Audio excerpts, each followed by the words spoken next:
What up, everybody? How we all doing this weekend? Woo! It was a busy yesterday, let me tell you, man. Let me tell you. Oh, boy. So if people are new to this is the Transformer Slag podcast Saturday night live stream main event. I am Proto Man. If you don't know this mug, I am your host this evening, and we will be talking Transformers. We will be recapping the crazy amount of news this week and taking some super chats from the chat. And we'll just try to enjoy it, shall we? It was pretty. Let me tell you something. I was ready to go to bed last night, and then all that stuff dumped from the other side of the globe, and oh boy. And man, the arguing that was going on too. We'll get into that. Today. It was crazy. So let's roll it back to the beginning of the week and talk about it all. So first thing, the big thing, like we're all talking about the new stuff today, but when Sunday rolled around, boom, we had our trailer for Transformers War for Cybertron Kingdom for Netflix. And we finally got a full 2-minute trailer. We finally got to see who's in it, who's not in it. I don't want to talk too much about it because I have a separate video for it, and I felt when I did that video that there's kind of spoilery stuff in there. So I won't talk about it here. So if you're someone who's here in the stream, don't worry, we won't cover that stuff. But there's more characters than what we see here. They're really making use of all the assets that they've had thus far, and new assets that will be created. When I mean assets, I mean characters, environments, and so on and so forth. Hopefully transformations too. We don't know that one yet. But the trailer's out there. If you want to get a small taste at what Netflix will be giving us on July 29th, which is coming up hot very soon, it's out there. It's on YouTube. Just throw it in your YouTube machine, slap in Transformers War for Cybertron Kingdom trailer, and I'm sure it'll come up. And yeah. There's not too much I want to say about it, just because there's everything that I've said about it thus far in the individual segment a week ago really is kind of falls a little bit into spoiler territory. So we'll just leave it at that. But hey, I'm hyped. I hope it's good. Last two were kind of They were kind of So I hope this one is good. It's Beasts. It's my boys, the Beast Boys. Let's hope that we get something good out of this. Hopefully. Anyways, next up, we had our new Hasbro Pulse Transformer Tuesday reveal. And it was that of as they call it, a Generation Selects Galvatron. But we all call it Toy Galvatron, comic book Galvatron, whatever Galvatron you want to call it, Galvatron 2, whatever name you want to attach to it. We got a repaint of the Transformers War for Cybertron leader class Galvatron. He is sporting a green matrix, just like his e-hobby individual release back in the day that came with a green matrix. That green matrix is a throwback to the Marvel comics and the way that they depicted the creation matrix, as it was called in it, the Matrix of Leadership, where it had a glowing green hue to it. So nice throwback to that. This comes with a sticker sheet, so you could kind of, jazz it up how you want to make it look. We have not seen images of that sticker sheet yet, but I just have this sinking feeling when I'm going to get this, I might not put the stickers on it because I just want to have it clean and looking like the original Galvatron toy that I got all those years ago with those annoying sound effects on it on a 9-volt battery. Oof. But looks pretty cool. I dig it. I think if I have one complaint, it's his weapons, the Ravage. They're supposed to look like the ships from Unicron and stuff. I'm surprised they didn't go with purple. Really make, because the actual Kingdom Galvatron, they did it in gray. The show model itself the movie model actually would technically be purple. So I thought maybe they'd do purple with this time around. I guess maybe the next repaint of this mold, whatever it'll be, maybe they'll do purple then. Got to make sure everyone buys everything, right? So I dig it. I really like it. It barks right up my alley. It tickles my funny bone. It makes me smile, to say the least. I dig it a lot. Looks really cool. Then we got some stuff from the Takara side of things, some premium paint stuff. So first we'll jump into their premium finish line. The first one they showed off here was the premium finish War for Cybertron 03 Siege Ultra Magnus. It's an interesting take, I will say the least. If you look on the bottom left there, you have Siege Ultra Magnus, nice crispy white. Then you got Spoiler Pack Ultra Magnus. The white is now a little bit dirty, but his, I guess we'll call it his thighs or his quads, there's still a little bit of white on them. And now when you get to this premium finish one, he's completely dirty. The dirty Magnus. So dirty so that even his under armor, under the armor, the actual Magnus robot under the armor is all gray and dirty. It's a very interesting choice. Like I said in my individual segment of this, I'm not too sure what they're trying to go for, because Magnus in every single version thus far has had pretty much a white color scheme for all his white areas. Gray was never part of that, even when he was killed off. Spoiler for anyone that hasn't watched Siege yet, but even when he was killed off, he had the broken antenna, he had the damaged areas, but he still was pretty crispy white. And even in the War for Cybertron Kingdom trailer, where we see Magnus in it for about 5 seconds, he's still crispy white, and he actually has red eyes this time around, which leads to all kinds of speculation with that. So, I really don't know what they're trying to do here. I really don't. They did some reenactment photos even of Ultra Magnus's death with this toy. So I think they're trying to imply that this is supposed to be Magnus just before he died, or when he died and he turned gray, and I guess that's supposed to be a dead Ultra Magnus. But at the same time, I don't know. I don't really understand why they went with this. So as it stands right now, this guy right here is $80 in the market right now. It's not out yet. It will be coming out in December, 22nd of December, 2021. But this guy will be $80. So if you're up for spending pretty much double what you paid originally for the Siege one, and for anyone that saw the Spoiler Pack one, that one went on clearance at one point for as low as $20. And you actually got extra stuff in it too. But if you're up for getting a very, gray Ultra Magnus for $80, it's out there. Pre-orders are out there, and you could do it. Doesn't really interest me too much, this one. There's some other repaints we'll be talking about later today that are way more interesting, that are actually probably going to be just as expensive, but it's all about convincing me to buy it. Here's the second one, and this one even too, it's kind of you got to squint to go what's going on here? So we have the Premium Finish Studio Series 03 Transformers 2007 movie Megatron, and I want to keep in mind here on the bottom, to the left is the Studio Series one, the Voyager, to the right is the Premium Finish one. What's really different between the two is really mild details, like rust, if you will. And it's something that I will agree, this Premium Finish one is probably the most accurate paint scheme of the character, outside of, let's say, the Masterpiece one, the movie Masterpiece.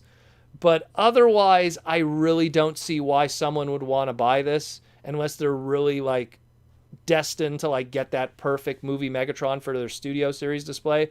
This guy's going to be retailing for $55, again, almost double what the original Voyager price was. And again, also coming out December 22nd, 2021.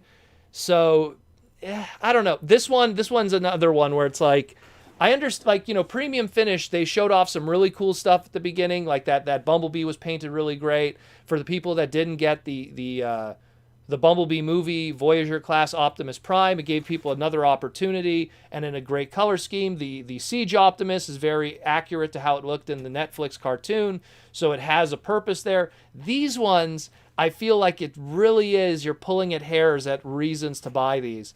So this is kind of the weak one of the bunch. And what they've been doing is every month, starting with October, there's going to be a pair that'll always be released. So the the regular Bumblebee movie with Siege Optimus Prime is going to be the October release. We're going to have the Siege Optimus and, what was the other one? I'm trying to remember now, because it was also kind of forgettable. But that's going to be November. And then we have these two for December. There's still many more to be revealed. Hopefully they're way better. I know there was rumors that potentially Springer was going to be part of this. So we might get a really good repaint of Springer. That'll be pretty awesome because I really like that Siege Springer toy. And in a lot of ways, that kind of is our Studio Series Springer. So if we get like a really good repaint of that, that might be another good go-to for a lot of people to get their perfect Springer figure until we get something later, maybe in 2 to 5 years or something. But just keep that in mind. It's out there, 55 bones. I don't know. Me personally, it's a pass. It's a little pricey for what it is. And again, in a world where you have, movie masterpieces, and you're spending movie masterpiece money already, why would you spend that kind of money on something that's less? Save that $55 towards your next masterpiece or something. Next up, we're going to talk about the big soft reset that's going to be happening to the Cyberverse line.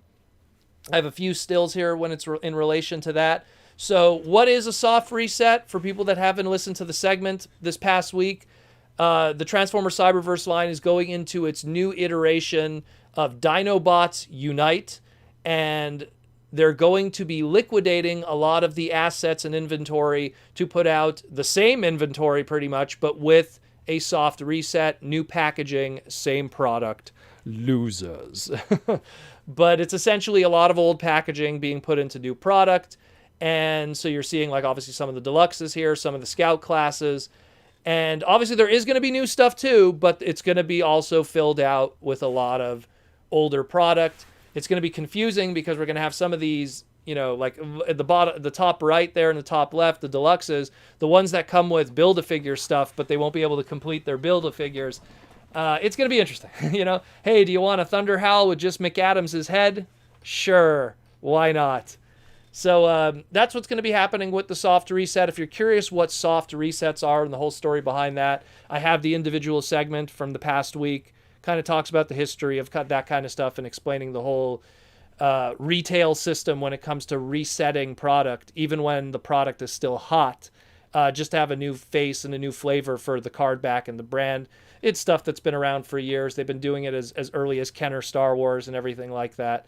It's just an easy tactic to get more out of the same product. Anyways, let's see what else there is. So once again, there's more of that. So here's some soft reset stuff on the left there. The Repugnus, the Optimus, the Bumblebee, the Skybite. We've all seen these before. But with that news and with that new packaging, we also finally got to see the robot mode and alt mode in higher quality. Last week, we just got to see the robot mode. We didn't see the packaging and we didn't see the car mode. So finally, Blitz Blast Dead End, our warrior class. We finally know what the name is going to be, what the alt mode and how it's going to look like, because up to this point, Dead End has only had a scout class figure, and anyone who knows the Cyberverse scout classes, they don't transform properly. They have a half transformation. So this is great because now we're going to finally have a Dead End that actually does have a transformation. And also what's unique to this Dead End figure, it is and this is crazy, it is the first warrior class figure to come with an individual accessory and or weapon, because the warrior class in a lot of ways is pretty much the modern version of the 2007 or Revenge of the Fallen fast action battlers, which the fast action battlers were pretty much something that was like the deluxe class, but it was more gimmick based and it had like self-contained weapons that were stuck on them. So it's interesting that he is something that's similar to that of a deluxe, but in a warrior packaging. So I think that's cool. Definitely going to pick that up so I could get the best version of Dead End that we'll probably ever get of that version of that character from that continuity.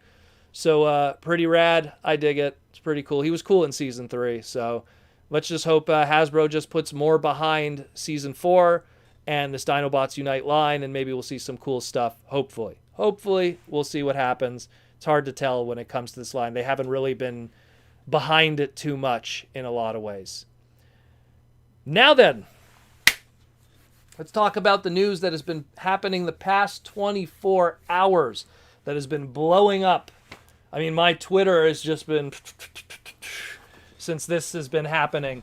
I was going to go to bed and then the news broke and I was like, oh my goodness, it was nuts on the other side of the globe. So let's start with some Decepticons Forever. This is the Transformers War for Cybertron. They call it here the Covert Agent Ravage and Decepticon Forever Ravage. It is a 2-pack. When this initially broke, there was a lot of speculation that it was fake. People were telling me that it's photoshopped or something. It was an elaborate custom. There's all kinds of different people that private message me with all kinds of information that I take with a grain of salt, and that's why my segment on this was so delayed, because I really wanted to get all the information straight before I talked about it. And I'm glad that I did, because then we got the out-of-package images. We got to see how it looks, if it even had a transformation, proving that it actually is a heavy, extensive retool of the Kingdom Deluxe Cheetor mold. Awesome stuff. I dig it a lot. I think it looks really cool. And again, like, up to this point, let me just pose them here. This was your best Ravage figure. This was about as good as it gets. Good as it gets. And he was expensive.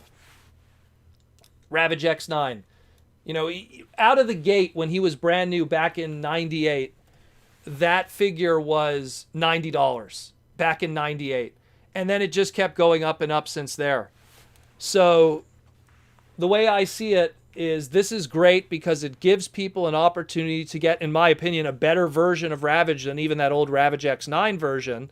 So right away, the demand and market for that one will pretty much be reserved to just completists at that point. And this one will be the go-to for people. And it'll be definitely way more accessible, even if it's an exclusive, because the rumors are that this might be a PulseCon exclusive. It might be, a San Diego Comic-Con exclusive. I'm thinking more PulseCon, because PulseCon is coming up. But regardless of the fact, it'll be way more accessible than even that old 98 Ravage X9 figure. So it'll give people opportunities to pick it up. And hey, you get an extra G1 Ravage with it.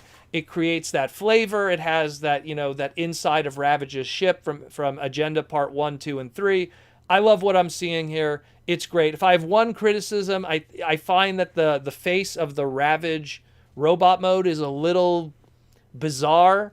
I've seen some people speculate that it's actually the tooling from the Tigatron, and that's why it has that face, and it's just a carryover from that.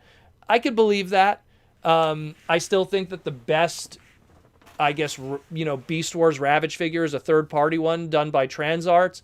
But that's a whole other different story and a whole other different conversation. But when it comes to retail product or product that's made by Hasbro of this character, of this iteration of this character, I think it looks fantastic.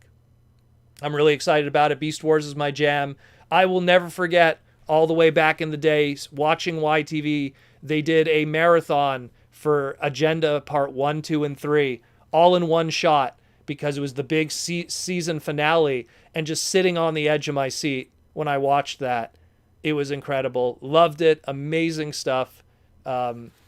Gets me all the feels. So I dig it. I'm pretty sure a lot of you are digging it too. I know my Twitter was exploding about this. So, like I said, another one. Another one. Give me another one. Next thing we're going to talk about, the other one that was absolutely blowing up, is that of the Buzzworthy Bumblebee. Imagine we're excited about some Buzzworthy Bumblebee merchandise again, when that line really started flat. Buzzworthy Bumblebee, Worlds Collide. Now, we knew about this because we saw listings. We didn't know what the story was. We didn't know what was in it. We didn't know the price point, but we just knew that there was something called Worlds Collide, and it was a 4-pack. And today we finally got to see that, and what an interesting mix of stuff that is in this little box here. And I continued the conversation after the segment I recorded a little bit on my Twitter too, in that there's a lot of stuff going on here. There's a lot of stuff. Obviously, the Bumblebee being probably the least exciting of the bunch, but still good for other people, because if you were not able to get the Netflix Bumblebee, this is a pretty good silver medal replacement. And considering that, Netflix Bumblebee really, that Volkswagen Beetle mode in the Siege TV series was like not even seen. You could get away with having this be the robot mode of your character and featured on your display as your Netflix Bumblebee. Hey, and it comes with the Allspark. So that's a nice little extra too. It's a nice little bonus. So I dig it. I mean, and at the same time, for someone like me, when you look at what the theme is with everything else here, to me, it's almost like it's a yellow cliff jumper. Just like how back in the day with 1984, 1985, Cliff Jumper had his red version, but he also had a yellow version, and there was a red Bumblebee and a yellow Bumblebee. So it's my yellow Cliff Jumper, if anything. And I dig it. It's cool. I know that some people are wishing it was Bumper, but we'll see. We'll see what happens in the future. I'm pretty sure. I just have a feeling this isn't the end of this mold. I really don't. Like this is like the Seeker mold. Like it's being repainted like crazy. So there's still a lot to be done there. Next up is Fangry. Fangry is another interesting one that appeals to me because as a big fan of Transformers Super God Master Force, the character of Wilder, which was pretty much what Fangry was here in the Western world, it's nice to see him get a modern interpretation. A Headmaster Jr. character. That's awesome. Fangry got, he had his original toy back in 1988. And then in 2016, he had that little tiny, I have it in my display there, that little tiny Titan Master version, which came with the Fangry head. And I'm assuming that the head that's probably on this one here is that head that came with the Titan Master, maybe a retool or repaint of it, but it's probably the same, mold more or less. And I dig this a lot. I really do. As a Master Force fan, this is a purchase for sure, because I really want to see more of those characters get modern interpretations. Give me the Power Masters, give me the Headmaster Juniors, give me the Pretenders. We got a shot at them, so at least there's something like that. So I dig that a lot. It's really cool. And again, he's like an extensive retool repaint of the Repugnus Twinferno, grotesque mold, like that molds. They all kind of share stuff between each other, and they were just all major retools of each other. Really cool. I dig it. That's a special one that makes it also very diverse, this pack. Then we have Primal. And what I love about Primal is that the second I saw it, I was like, oh my goodness, are they homaging the old 1997 Beast Wars Gum Kabaya model of Optimus Primal, which used purple all over it? Because I'm telling you, it's I could see the TF Wiki right now repurposing this as Nemesis Primal or something. They're going to do some wacky stuff that isn't canon like they always do. So, I mean, either way, like I think that's pretty cool. It didn't surprise me though, like I mentioned in my individual segment about this. We're going to be getting a whole bunch of Ape Gorilla Transformers when that Rise of the Beast movie comes out. And there's going to be tons of those molds in different price points. So what are you going to repaint those molds into afterwards? You kind of put yourself into a corner. You have a Bumblebee mold, the sky's the limit with all the different crazy repaints that could be done, from Tap Out and Glyph and Bug Bite and Cliff Jumper. And, there's a black repaint if you want to just be crazy. There's so many. But Primal, he only has so many that while they do exist from a business retail standpoint, it doesn't make sense. Yeah, Burning Convoy. Sure, like, maybe that for American retail, I don't know. Or like, a Gold Lucky Draw repaint, or the Rastafarian colors that were used with the Universe 1.0. Like, you could kind of see those being used too, but would they use them? That's the question. But I dig this a lot. It looks really cool. And what's awesome about it also, and I think I'll show it in the first image, he has a resculpted face. He has the mask that is up instead of down. So he has a brand new face sculpt there. I was almost kind of hoping, in a lot of ways, that they'd use the mutant head for that version, just to really solidify that he's like, a bad guy and monstrous, that he's the Nemesis Primal. But that's a new trademark. We're probably going to see more of it in the future. And I like it a lot. I think it looks really cool. And again, having that crazy, Kabaya kind of connection too, from literally almost 25 years ago. That's awesome. That's really cool. And last but not least, and it's the deepest cut of them all, let's talk about Blackarachnia. Now, on the left there is a image of the original head sculpt that leaked out when the Blackarachnia toy was stolen from the factories. And, that's why if any of these, YouTube reviewers that say they don't steal the figures, well, there's the proof in the pudding right there. When these toys are manufactured, usually if the planning is that far in advance, both head sculpts will be on the sprue in the factory, and no surprise, the unpainted black molded plastic of that head sculpt was on the sprue, and it was there. So here's how that head is going to look in HD in front of you guys right here. That's going to be on this figure. It's based, again, for people that haven't realized up to this point, the 1997 toy color scheme, but it goes even deeper.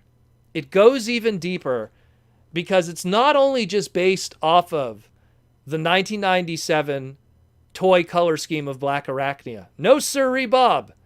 Not only that, but if you look carefully at her bra or her breastal region, she has some cheetah print stripes on them, much like her box art.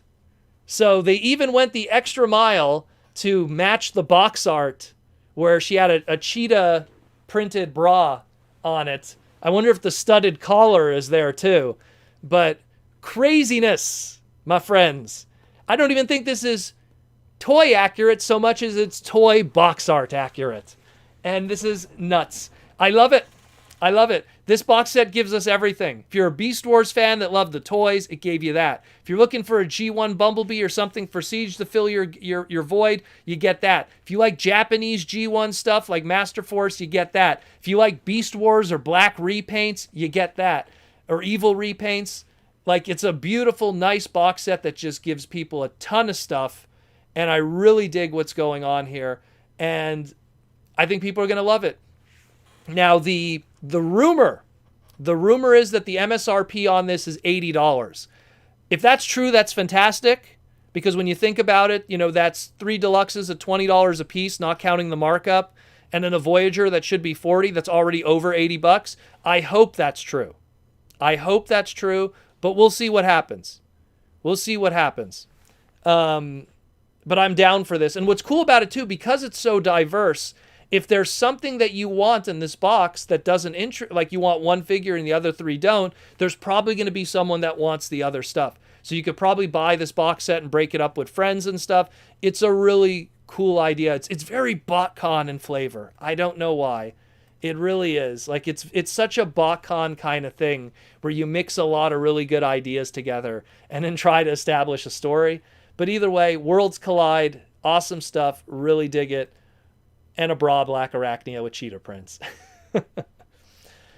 Yeah. Oh, and Montreal Mirage. Yeah. And that's it for the news this week. It was packed, to say the least. Anyways, so let me just give a shout out to the sponsors. Symbiote Studios provides us with our shirts, our plushes, and our pins, Transformer stuff. Next week, we're going to be talking about the Snake Eyes movie and all the Snake Eyes movie merch in relation to that too with Hasbro. So be sure to stay tuned for that. Again, symbiotestudios.com.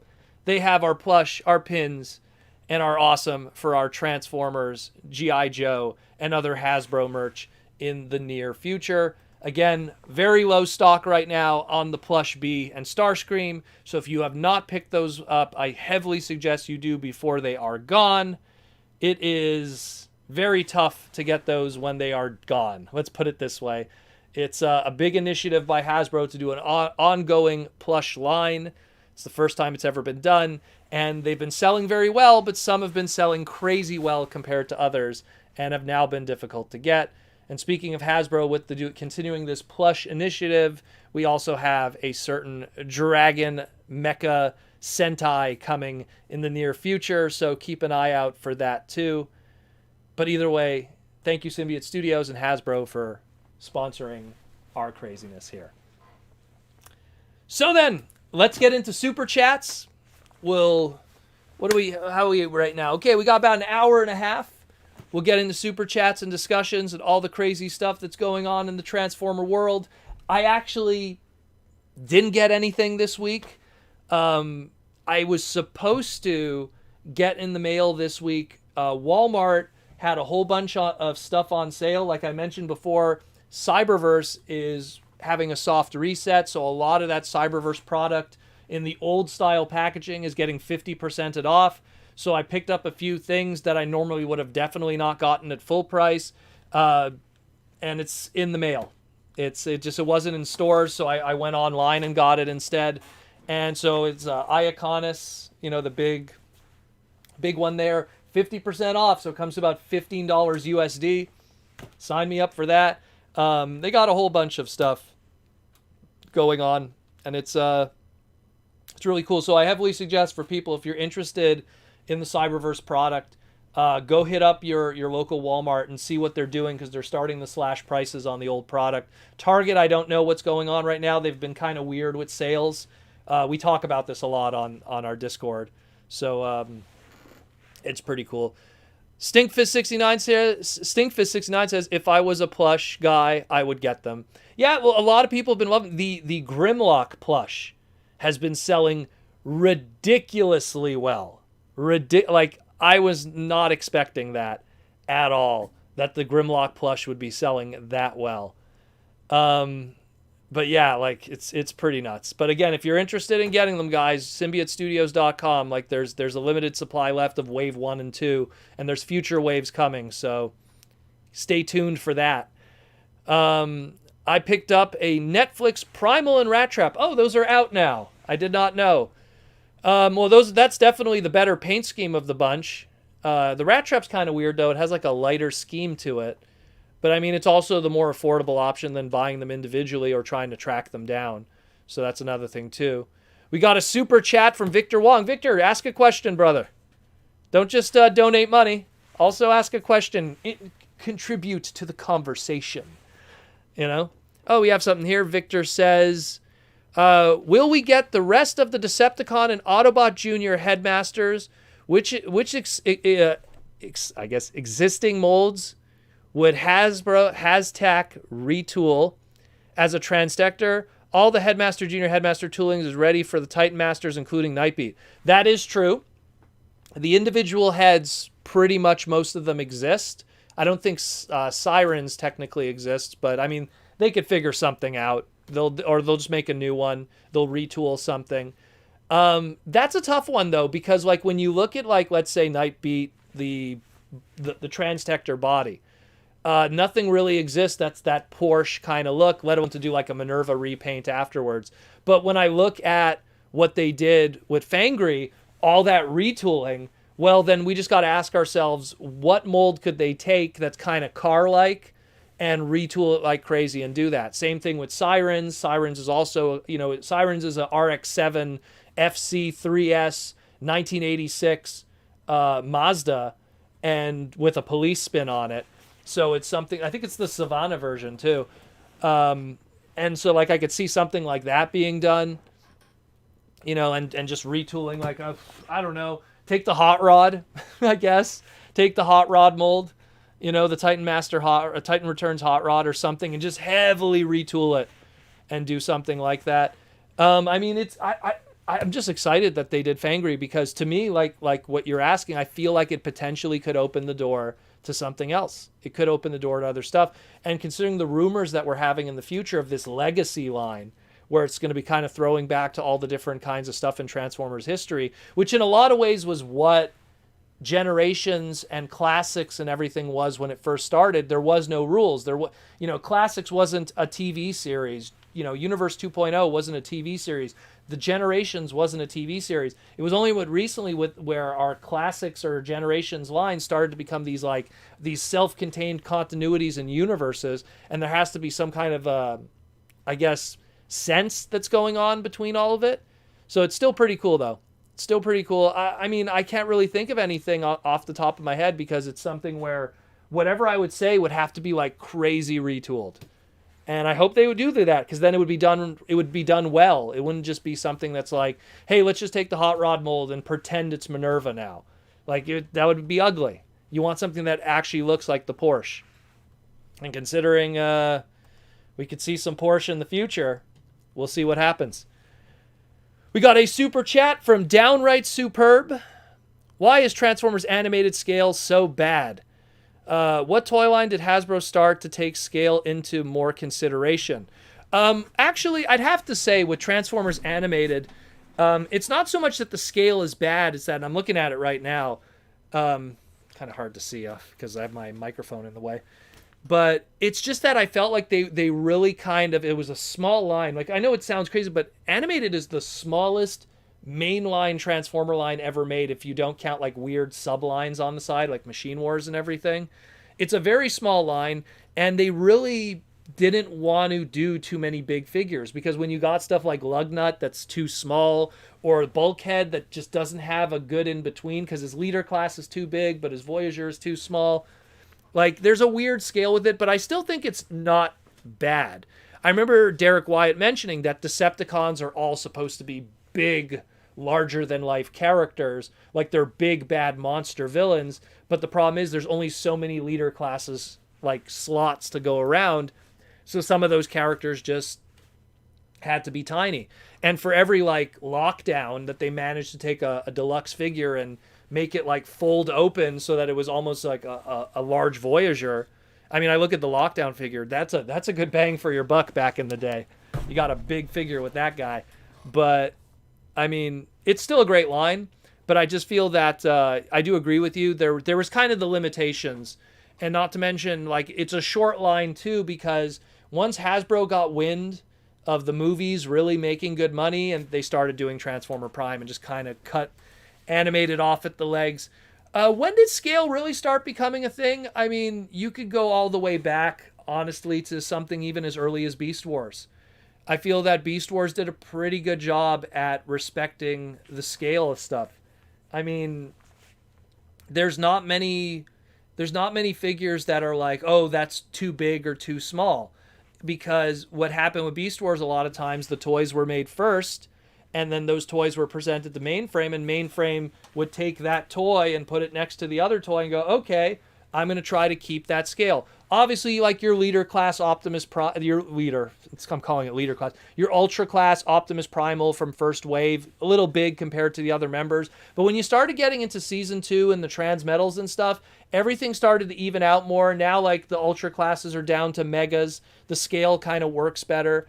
And I think they found their groove there. And then they tried, like, obviously Beast Machines didn't respect that at all. It was all over the place. And then Car Robots kind of returned to that. There's a bit of a scale thing that's working again with Car Robots. So I think it works. I think Beast Wars, much like everything else with Beast Wars that's amazing as a toy line, really was the first one to really bring that to the forefront. Because when you go back, before Beast Wars, what is it, G1, and like the Pretenders aren't really respecting scale if you're talking the Japanese or comic book versions of those characters. It's all over the place with G1, so that's like the worst thing to dive into, and G2 is the same kind of shtick, especially when it comes to combiners and everything. So I would say Beast Wars. Beast Wars, skip over Beast Machines because their scales are all over the place. Like, Night Scream might as well be Unicron, he's so big. And Cheetor, too. But thank you for the Super Chat question, Downright Superb. It's a really good one. I never really had to think about that. Michael Koo says, howdy, I'm here. The Ultra connection has screwed up tonight for ticket purchasers. So bad to where I'm getting a refund. Oh, that sucks, man. I remember when you told me about that, I was actually interested in what that was. I'm a big Ultraman dude. I went to I want to sidetrack. I went to, in Toronto, Canada, there's a Ultraman-themed ramen restaurant called Ultra Ramen. And it's so cool. It's like I posted a bunch, like there's a Ultraman collectors group on Facebook. I posted tons of photos of it on the Ultraman collectors Facebook group when I went to it. All the waitresses have like Ultraman kind of like shirts and stuff, and there's Ultraman toys all over the place. Like, clearly the owner is a big fan. This is in Toronto, Canada. Really cool place. I don't know if it's still around. I haven't been there in a while. I mean, COVID kind of messed things up, so we'll see what happens, but we'll see. I hope it's still around. I'd like to go revisit it again. Have a nice bowl of ramen with Ultraman in there. Have the eggs in your ramen that are like Ultraman's eyes. It's so cool. Sorry to go off on a tangent there, but I just love that place. Stinkfist69 says, I'm not supposed to get the Amazon 2-pack. I'm not supposed to get the Amazon 2-pack of Transformers till the beginning of August. Which 2-pack you're referring to? The Battle Across Time 2-pack with the awesome Skywarp involved. I mean, I love that more than the Sideswipe personally, but I'm a bit of a Beast Wars mark in a lot of ways. I love G1. I grew up on G1, but Beast Wars is just my jam in so many ways. Elves Bleed 57 says, War for Cybertron handled scale pretty well. Well, yeah, again, that's something where I feel when the toys come way in advance beforehand and the creators have time to really like think about respecting that, you could then dive into that and like start like being good with it. But also I think, I think part of the reason why the toys scale works so well with the War for Cybertron trilogy is because they were probably just one-for-one scanning the toys, making CAD models out of them. So it was just easier for them, if anything. But that's another one, too. Let's see whatever. We have Michael Koo with another super chat for talking about Ultraman Ramen Restaurant. Oh, I get a super chat donation for that. No, I'm telling you, know what? Michael, if you could try to contact me, I'll show you some pictures of it. It's really cool. It's a really cool place. Ultra Primal says, sounds like the Dragon Ball Z restaurant that's in Orlando, Florida. Ultra Primal, there's the Dragon Ball Cafe also in Toronto. There's a place called Dragon Ball Cafe. It's in the Dragon City old Chinatown, because there's two Chinatowns in Toronto. There's the Pacific Mall Chinatown, and then there's the Dragon City Chinatown, which is the old Chinatown. And in the Dragon City Chinatown, again, I don't know if it still exists anymore. The world kind of went on its head, but there was a place called the Dragon Ball Cafe, and it's just a normal cafe that you go to get bubble tea and stuff, but it has posters of Dragon Ball all over the walls. So that's all that, there's no like flavored stuff, and it's not like the waitresses wear anything, but it's called the Dragon Ball Cafe. So that also exists in Toronto. Toronto has a lot of wacky, Toronto's not the best for restaurants, but it has a lot of wacky themed restaurants that I really like. And sometimes I'm willing to just go to those just for the experience rather than the food. So it's pretty cool stuff.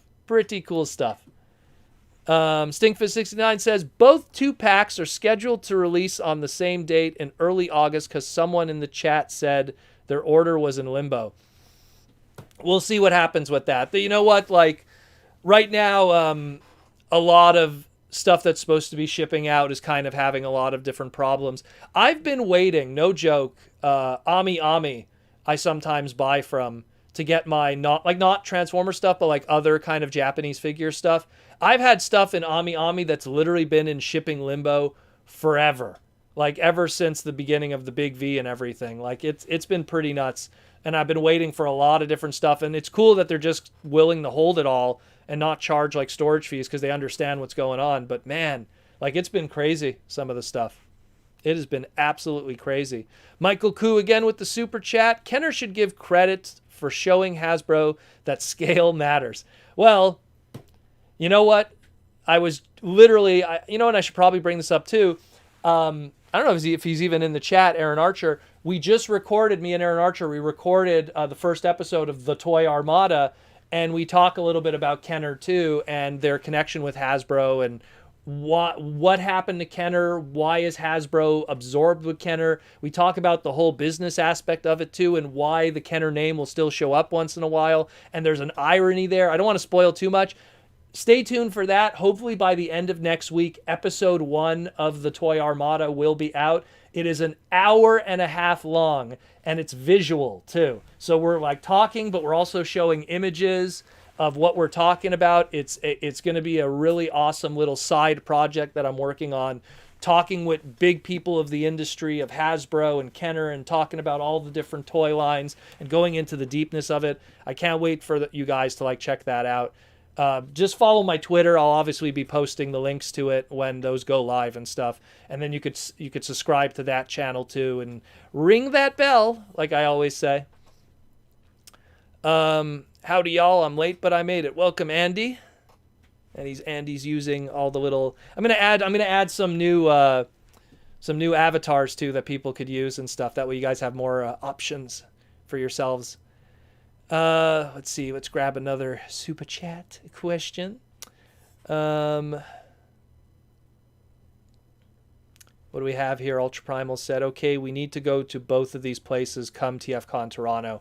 Well, we'll see what happens.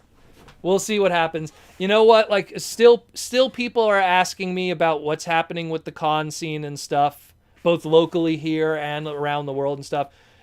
I'm one of these guys, I'll cross that bridge when the time comes.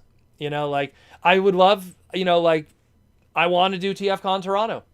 You know what I mean? Like, I haven't missed it yet, so why would I miss it now? But we have to see what happens.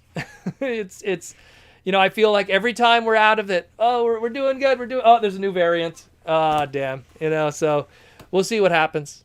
We'll see what happens in the future. That way we could all hang out together and act like none of this. I can't wait. I want to make it a rule that when we get out of this, guys, we just act like it never happened. I don't want to see movies talking about it. I don't want to see TV shows talk. I just want to act like it never happened. If I see one more person, like, you know, oh my God.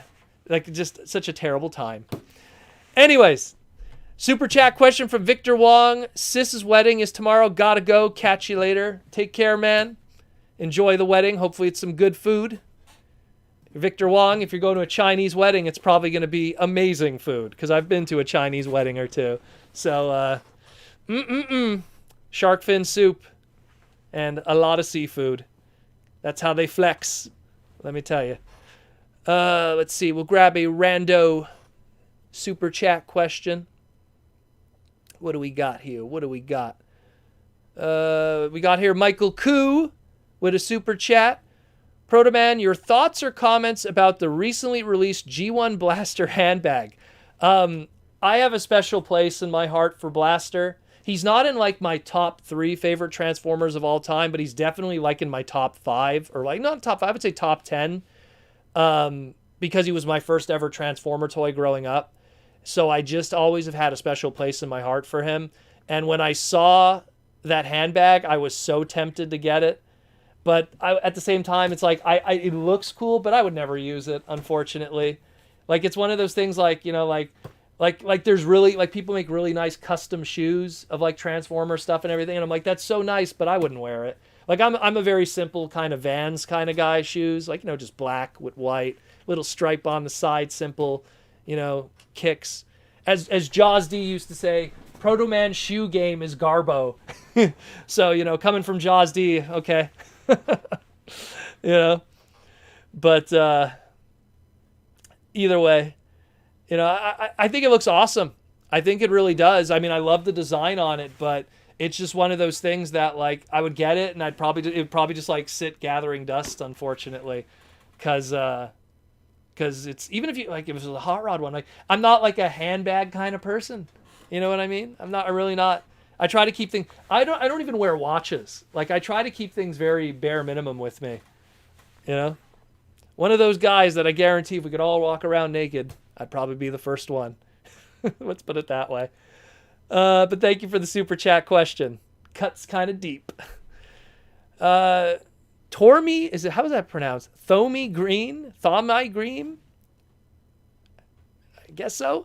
Hope I'm not pronouncing that wrong. Thomy Green wants to know, Dear Pro, I'd like the obligatory B-Day shout out. As of today is my B-Day.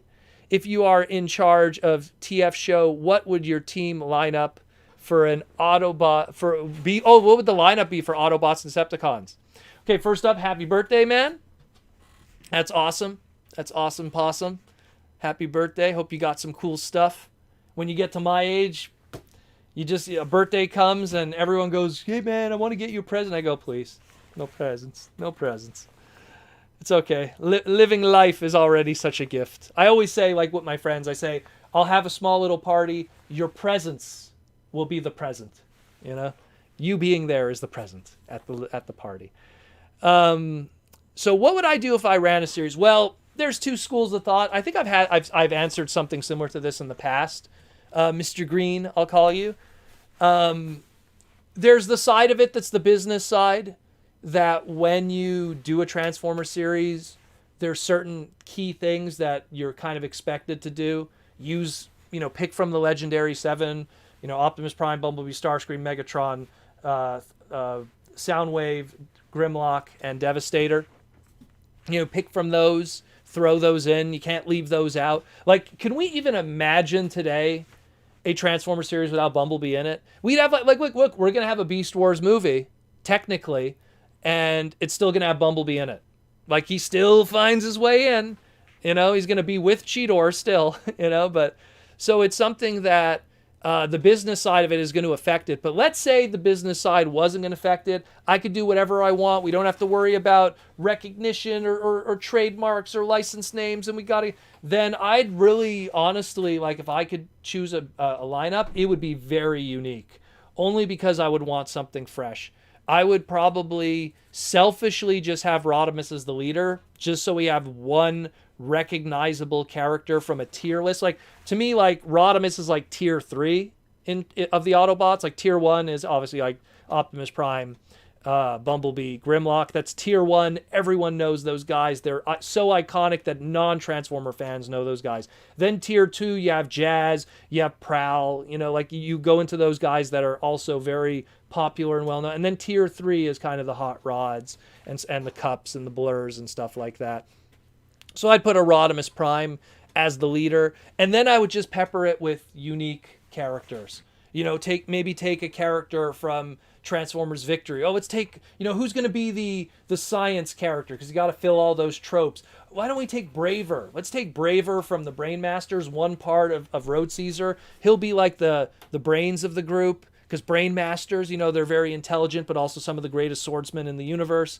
And then we'll have who's going to be our anti-hero guy on the team. We have to have something like that kind of fights with Rodimus once in a while and doesn't agree with him. And it's like, maybe we could take like an IDW kind of Blur and have it that, like he still is that wild kind of free thinker and everything that still wants to race and stuff. Like, and then we could go, okay, well then who's going to be, our female of the team, or two females? Which two females of Transformers lore would you want to have on the team? And it'd be like, well, do you want to just fall onto RC or Windblade? They seem like to be the go-to now all the time.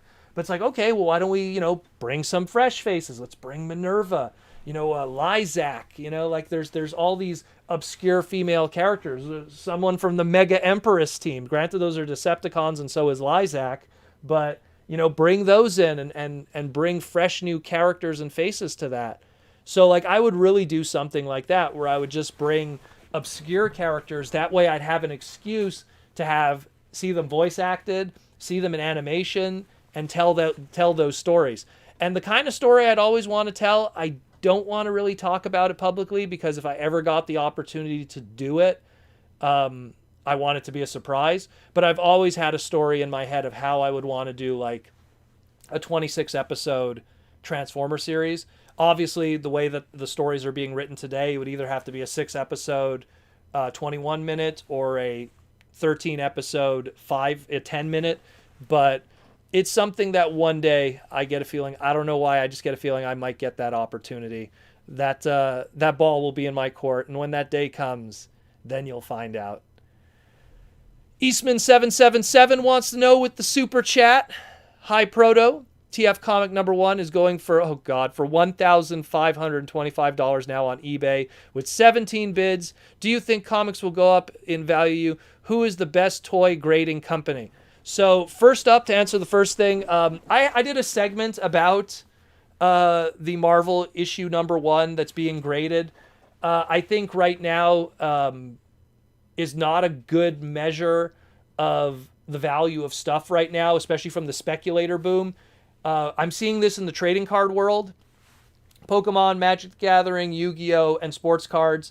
Because of the big V and a lot of checks being sent out, there was this huge increase in collectibles and value, but now we're seeing it start to dive heavily, so much so that some stuff is 50%ing what it is selling for literally a month ago. So I think right now it really is just a lot of people spending way too much on a comic book that literally was a dollar bin book not too long ago. It's just people are... I talked about it in my individual segments about this. You could just go into the Transformer Slag archive of of segments, just type Transformers #1 comic or whatever.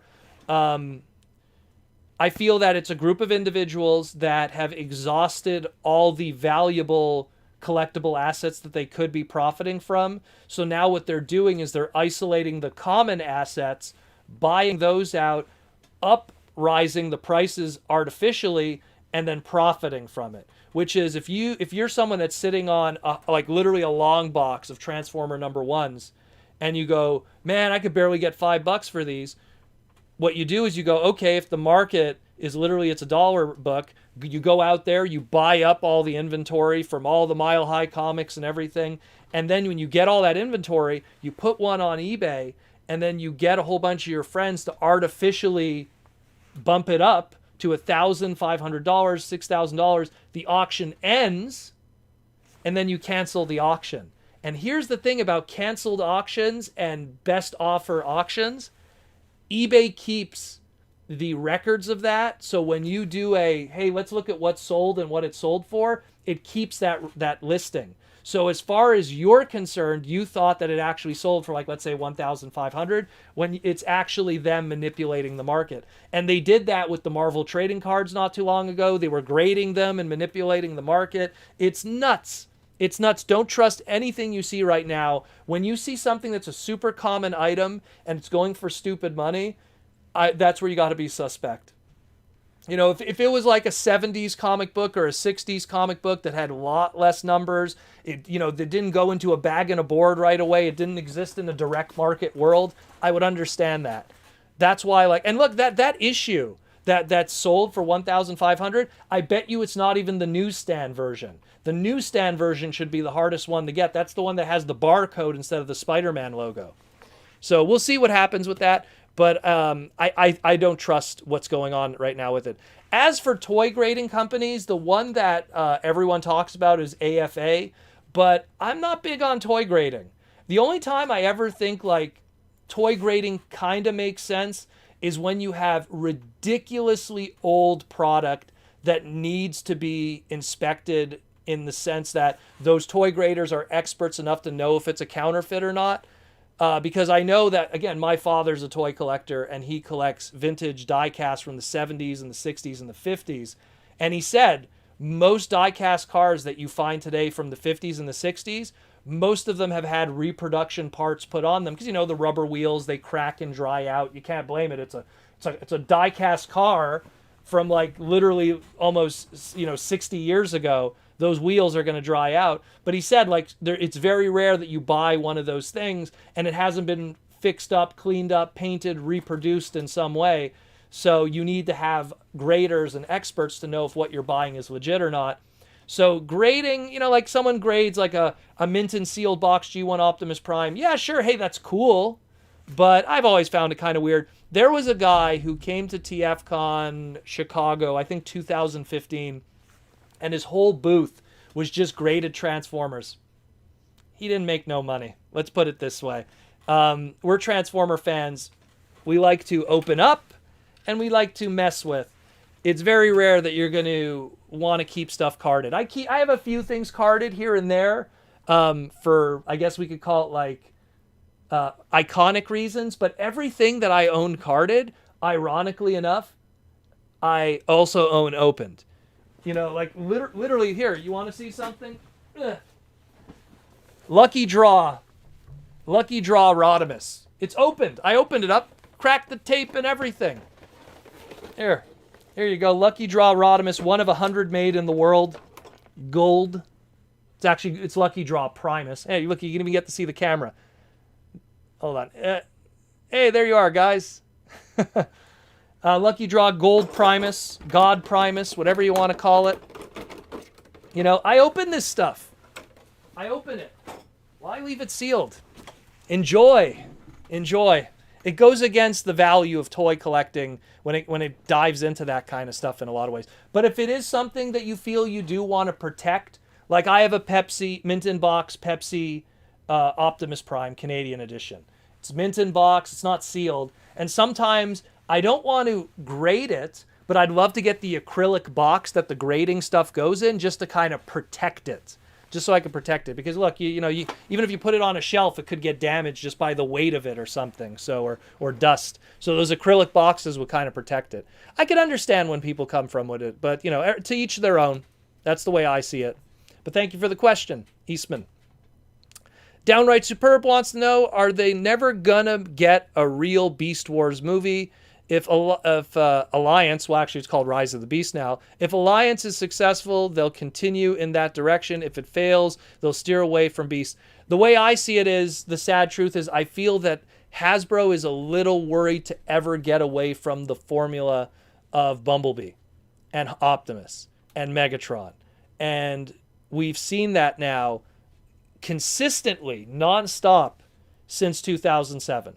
It's when you think about it now, it's been almost 15 years of Optimus, Bumblebee, Megatron, where literally just before 2007, it was Optimus and Megatron, but it was Hot Shot, and it was Red Alert, and it was the Jetfire, and then in Cybertron, and then in Energon, it was Optimus and Rodimus and Wing Saber and Inferno, and then in Armada, like they mixed it up a bit. They didn't always use the same characters. But like Bumblebee, I feel like it's a tattoo. We're just gonna have it forever. We're just stuck with it at this point. The only problem that I have is I don't mind Bumblebee always showing up, but give him some character, man. I'm tired with this non-talking Bumblebee silliness. Like it's getting old. We get it. He crushed his vocal cord at some point. That's super. But we'll see what happens. I mean, if it fails, then yeah, we're going to go back to whatever we're going to go back to. I use history as an example. G2 failed. Look, G1 didn't do well in its end, like in let's say like 89, 90, 91 with Action Masters. G1 was dead. They did G2. G2 was just G1 rehash.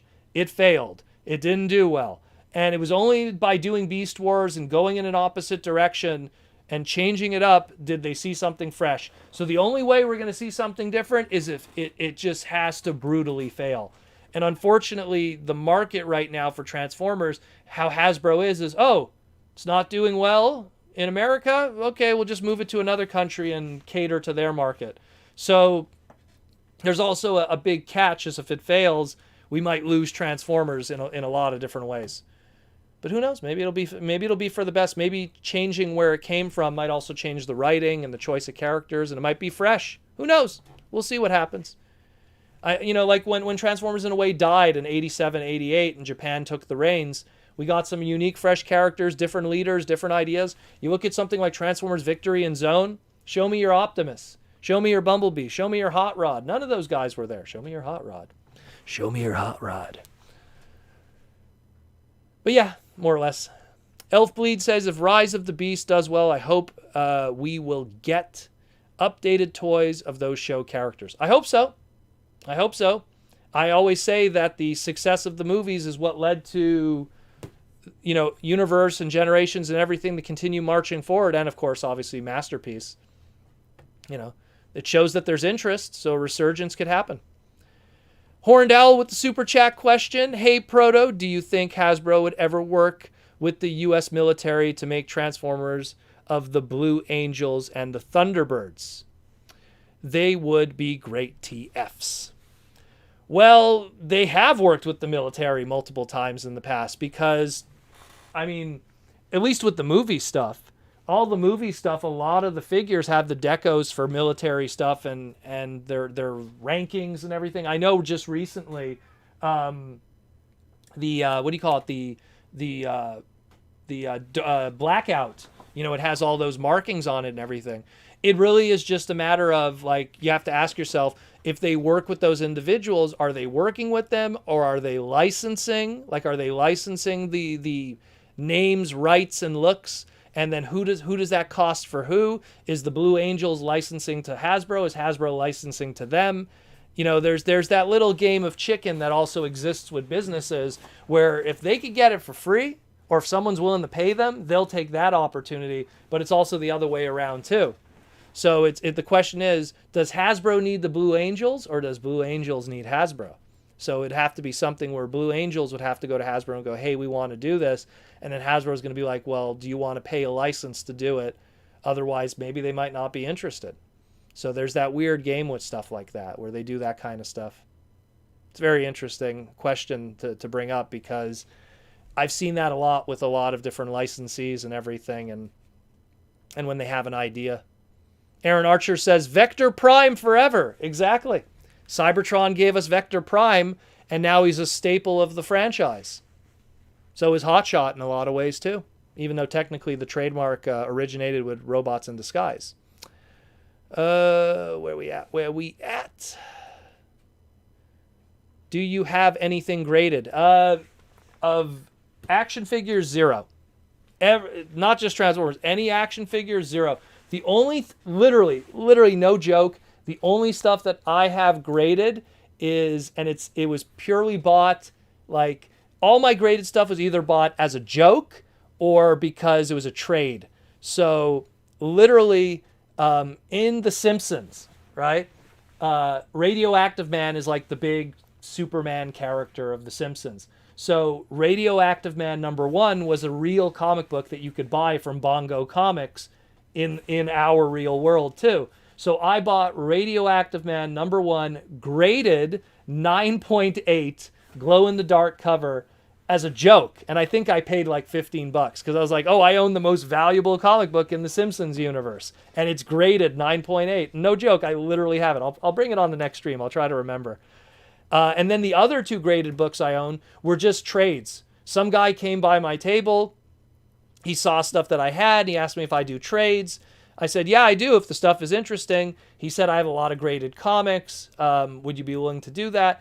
I even have graded Transformer comics and that. I was like, okay, sure. He had a graded Armada Transformers Armada #1 graded, the gatefold cover. And I think he was like willing to trade it for like a $15 equivalency. So to me, it was like, oh, you want this? Do you want this movie toy for the graded Armada comic? Sure. Okay. And then afterwards, he had Headmasters #4, which had Hot Rod on the cover, graded. I forget what the grading was on that one. And I traded that one. I think he was asking more for that. I think he was asking like 25 trading equivalency. And this is Canadian too. So that's even less.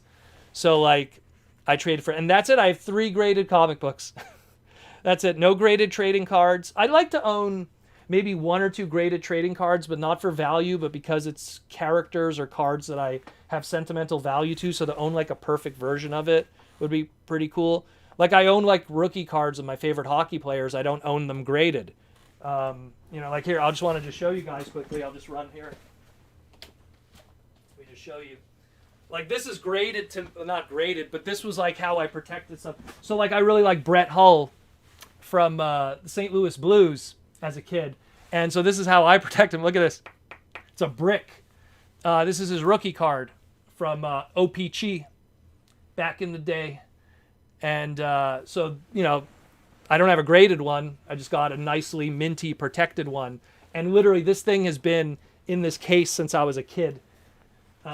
So it's, it's something that I always think about, but at the same time, I don't really see the value in it, let alone spending my hard-earned money on it.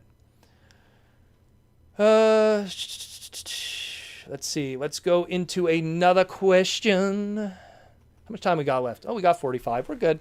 We're good in the hood. Will they make Gold Rodimus Prime? Probably not. I don't know. They did all that Golden Lagoon repaints. They just never did a Roddy one outside of obviously that lucky draw I just showed you guys.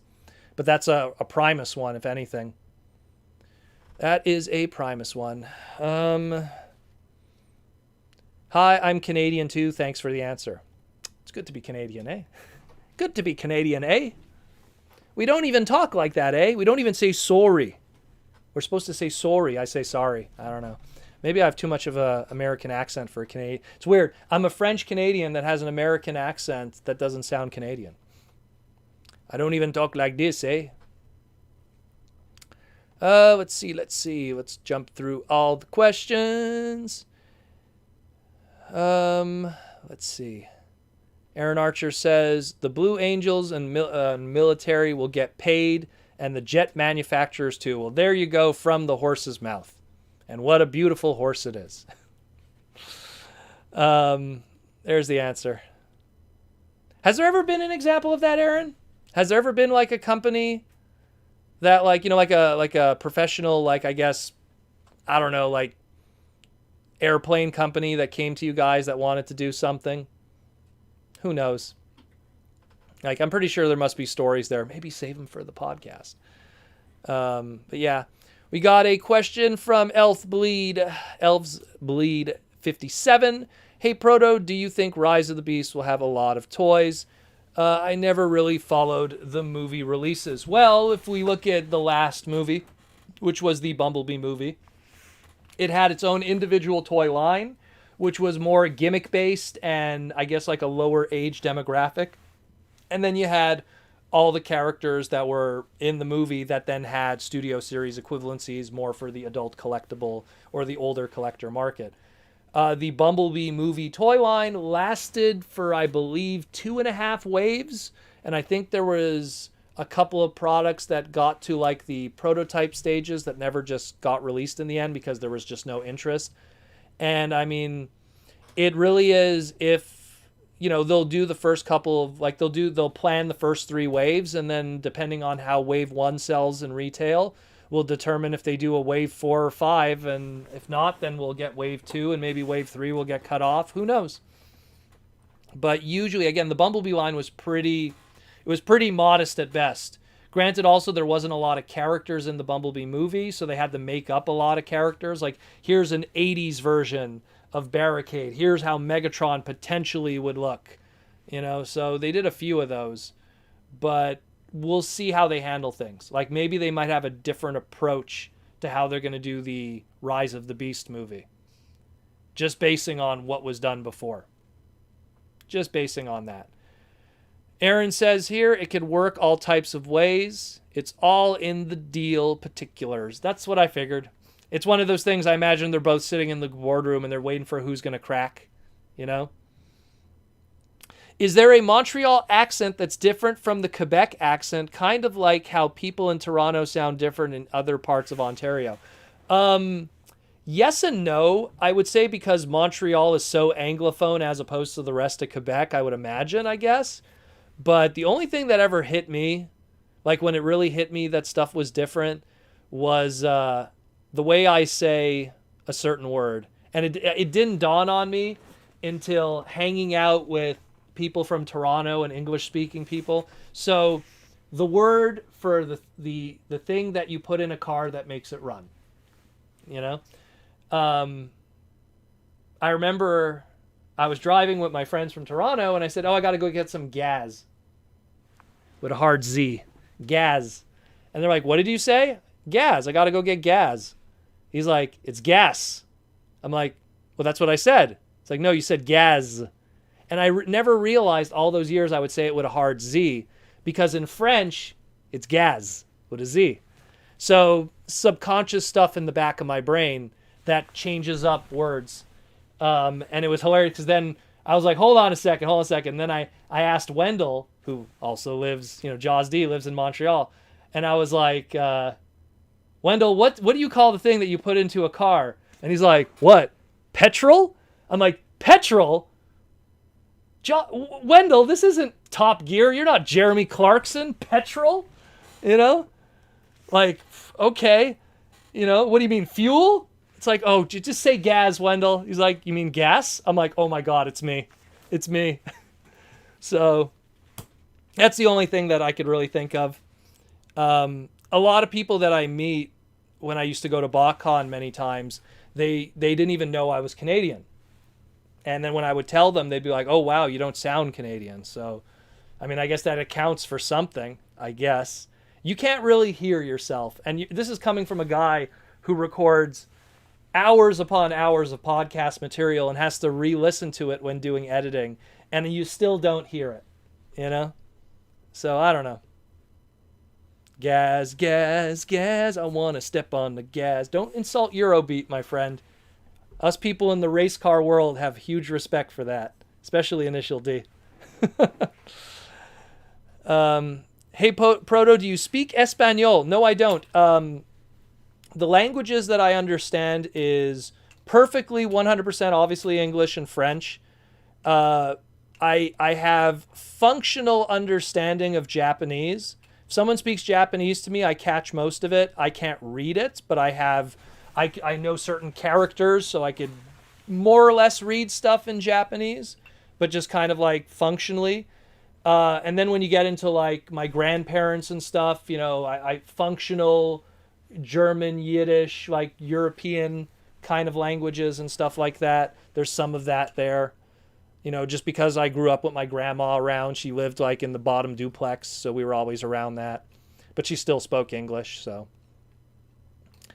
it's always good to know a lot of languages. They say, I remember a friend of mine who's a lawyer in Montreal, he said that knowing more than one language indirectly gives you better. This is according to him, and he's a lawyer, so I would assume he knows what he's talking about because he makes a living doing what he's saying.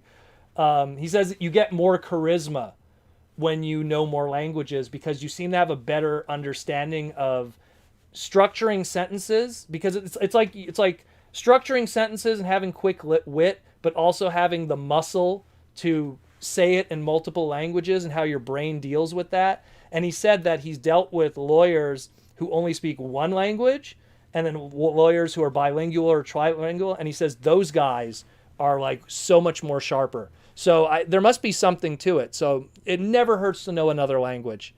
Like don't ever make fun of someone who speaks broken English, because that probably means that they know another language that you don't, and they know English. Pretty respectful stuff in my opinion. Languages are cool. Michael Koo with the super chat question. Proto made a Clarkson reference in a TF live stream. Makes my day. Oh, well, I used to watch Top Gear all the time back in the day with the Stig. A friend of mine in Montreal used to go to Comic-Cons cosplaying as the Stig.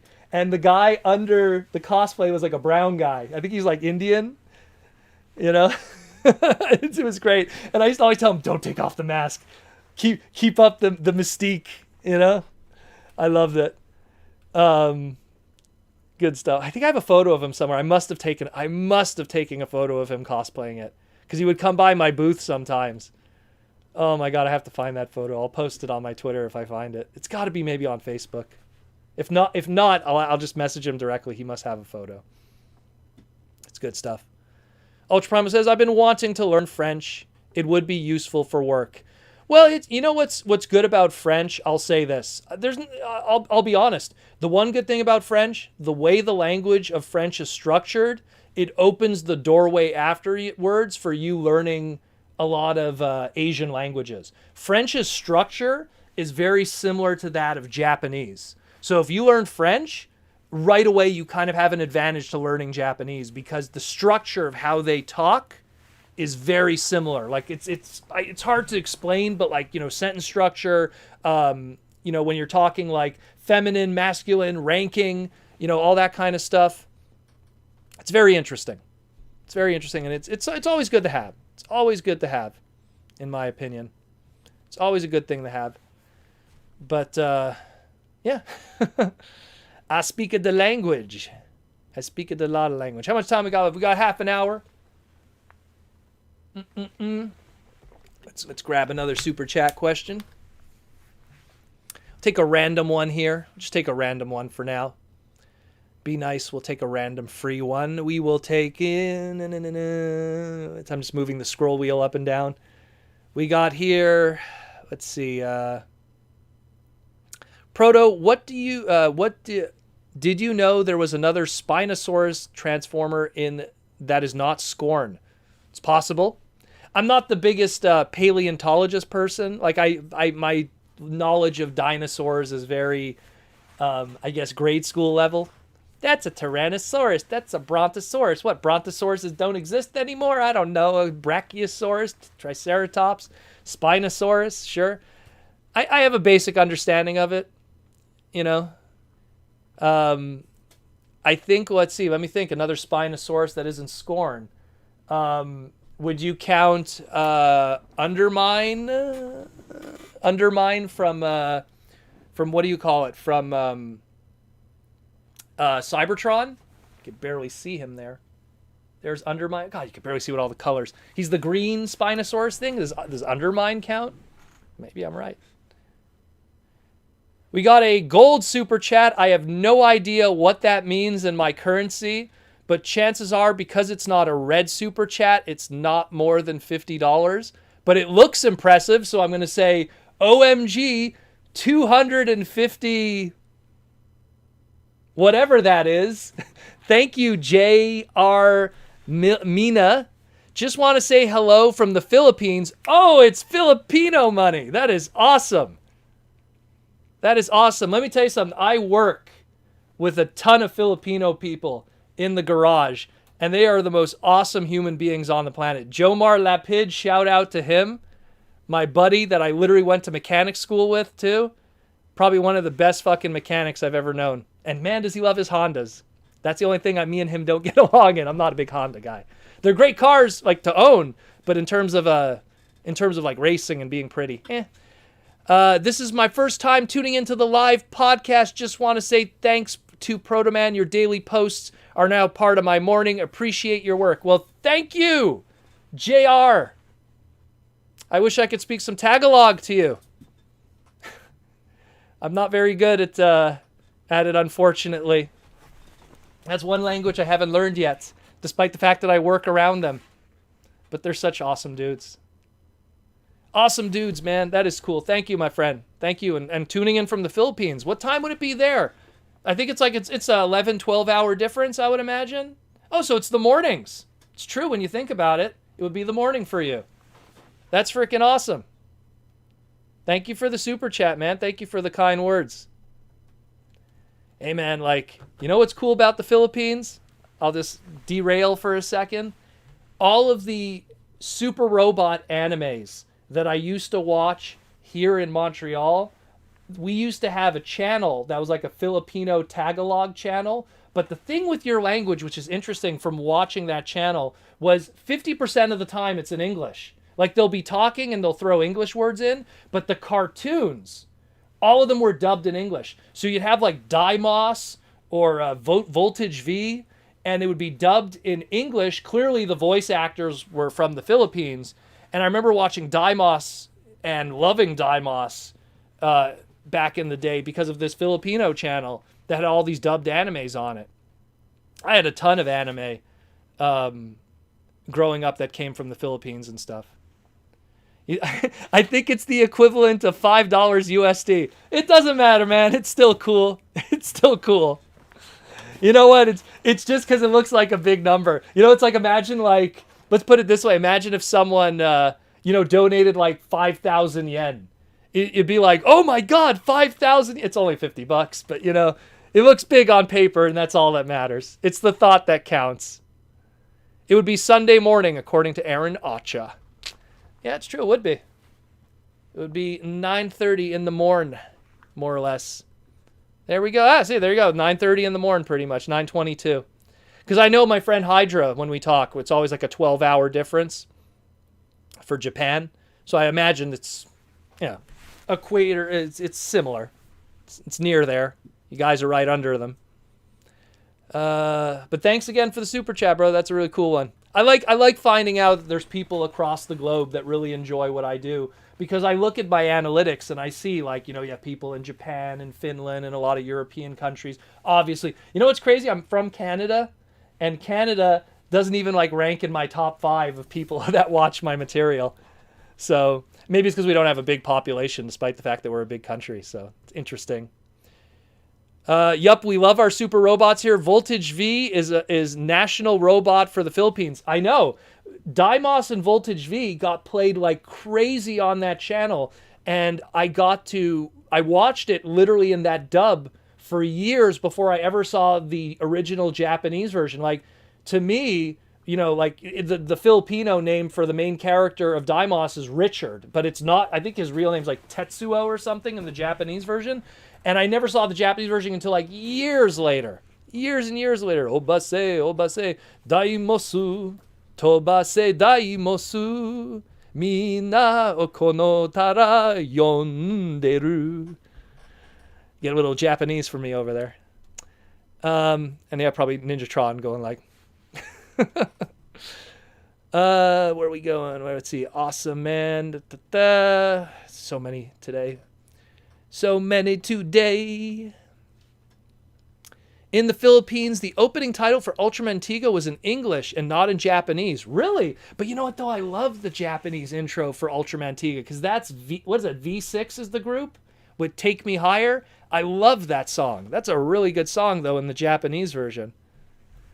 Let's see here. Roman says here, my first anime was Grandizer. Grandizer was ridiculously popular in Quebec because it was known as Galdarak over here. It is it's like literally if you could separate Transformers, like that's their Transformers. That's their Optimus Prime is Galdarak. Guy King and Daigon Ace, man, Daigard Ace, man. Yo, Guy King is another pretty awesome one. Very expensive to get figures of a Guy King stuff. Massive dude. Massive figures. All that's the Shogun Warrior stuff that they ended up porting over and then throwing Godzilla in there for the mix just to make it weird. Princeton Phalanx 59 wants to know, hey Proto, I enjoy hearing your updates with the new Ravage coming. Do you think it will lead into a Beast Wars Transmetals? I'll be honest with you, like I was having this discussion with a friend locally not too long ago, and I was saying that I think the first time we're going to see Transmetals is if that reissue line that we have, like the retro vintage reissue line of Beast Wars, if that does well, I think the next wave will probably feature Transmetal characters because, I mean, those molds are still kicking around since Armada. You know, they're still being used. So I imagine I could see that being kind of the next progression. And then maybe if those sell well, we'll see Transmetals. Or if the rumors of this Legacy line that's coming up in 2022, maybe they'll throw in a Beast Wars character here and there. Kind of like how like we got Tankor just thrown in at the end of Generations mixed with, you know, Waspinator, Drift, RC, Windblade, Whirl, like, you know, Rhinox. Like it was a hodgepodge of different stuff. Let's see. Do you think it'll lead? Okay, yeah. Well, yeah. I mean, I think we'll get something at some point. I think sooner or later, they kind of hit a wall where it's like, how many times can we do season 1 Cheetor? You know, we did RED season 1 Cheetor. We did the reissue of season 1 Cheetor. Our Kingdom Cheetor is season 1 Cheetor. You're gonna have to do that trademark Cheetor sooner or later. Oh wait, there's the movie stuff coming, so that'll keep them busy. But sooner or later they'll have to do it. Sooner or later you get painted in that corner, and they're gonna have to do it. The question is it tomorrow? Is it a year from now? Is it 5 years from now? That's the thing. Are we even going to be alive? We don't know. So Roman Schilling wants to know. Oh, he just said here, I had one of the Shotgun Warriors, well, Shogun Warriors. But yeah, the Shogun Warriors was so cool because you had the Jumbos, which are ridiculously expensive today. And I was so lucky because I was able to get Raiden from a garage sale for $10. And even then, I felt like I overpaid back then. But it's because the mom just wanted to get some of the money back. And this was like, I want to say back in 92. And I just loved it because it was a giant robot from the Super Robot stuff. I wasn't even like, you know, excited. Oh, it's Raiden. It's like, oh no, it's Raiden. It's missing one of the fists and all the missiles and da-da-da. But hey, that's cool. And I felt like I overpaid at the time. But yeah, a lot of stuff. A lot of stuff, my friend. A lot of stuff. I'm really concerned about the paint if they do Transmetals. Well, you know what the thing is, too, is that vac metal is starting to not become a thing anymore because it's very unhealthy for the factory workers. Let's put it that way. So they might even do something different. They might even do more like a shiny paint or something. Like, we'll see what they do in the future for how they're going to handle that. They'll cross that bridge when it comes. What does your Bionicle collection look like? Pretty big. Mint in box, most of it. It's all packed away in the garage. I wish I had the place to kind of have it on display. I have, like, behind me, I have Tahu from the first wave 1 of Bionicles, the Toomata. But I don't really have any of the other stuff out in the open. because I just wish I had the space for it. Like, Transformers takes up a whole floor. Then I got other rooms of other stuff that take up all kinds of space. Like, I hate the idea that they have to sit in boxes, but it's the way they're going to have to sit for now until I figure something out. A new kind of display scheme, perhaps. Or maybe I just sell everything. I don't know. I probably will never do that. I love it too much.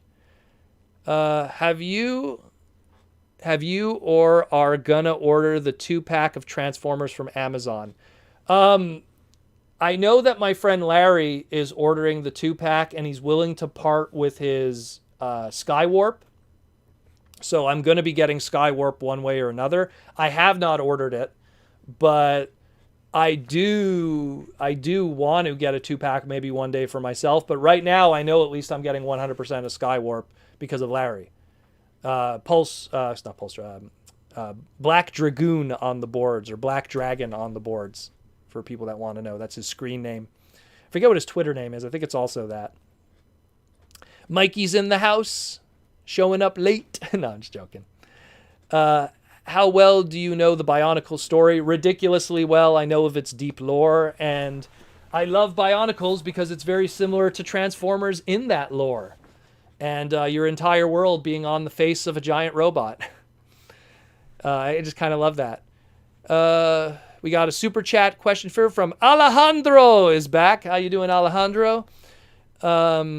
Possible they could do a whole subline of Jurassic Park stuff and reuse Kingdom molds or old molds to make Hound for the Jeep. And of course, Alejandro, the one that everyone was suggesting to me, Dinobot into blue, or any of the other characters. Yeah, like, look, you know what? Like, when you think about it, Triceratodon or whatever it's called there, like the Triceratop Beast Wars Neo mold, when you think about it, it has a dead mode, like that it lies on its side and it acts like it's dying and it can stick its tongue out and stuff. And that reminds me of Jurassic Park, where when we first see the Triceratops and it's like it's dying, because it ate like a bad plant or something that made it sick. So like I see there's a few molds that you could do stuff with that. Who would the Newman one be? So you have Newman's character. He's going to, obviously his weapon is going to be a aerosol can, I guess. And he's going to have like an interchangeable head that gets sprayed. Oh, actually, he'd have to be whatever that. What is this dinosaur? Help me out here. That one I don't know the name. I think it starts with a D. I think it's with a D it starts. I guess Newman could transform into that thing. I think, was it Edward Nerdly was his name, the character? It's trying to come back to me. Edward Nerdly? I don't know. Hello, my fellow Filipinos and even half Filipinos. There might be some here. There might be some. We have quite a few people here. We're at already 150. We were at 170 before. So someone's got to be here. We have a nice mix of beautiful people here in the chat always. Isn't the height of the Matoran universe roughly the same as Earth's equator? Something like that. It's pretty large. I know we're losing a bit of the audience talking about Bionicle, but it's pretty large. I mean, when you think about how big Matanui is, and by Matanui I mean like the island, which is supposed to be the size of like the entire continent of North America, I can imagine. I imagine they walk around by foot. That's got to be crazy. How do they move around? Let's see. We'll do another super chat. Question. Let's see here. We have a super chat. Can I listen to your podcast outside of YouTube? I used to have a MP3 equivalency of the podcast, and I noticed that no one cared for it really. And I think that it was because at the time the evolution was happening, that a lot of people now were docking their phones or plugging in their phones on their newer cars, and there's a YouTube app for cars where you could just listen to the audio. That way it doesn't distract you while you're driving. And a lot of people have told me that they listen to the podcast via YouTube.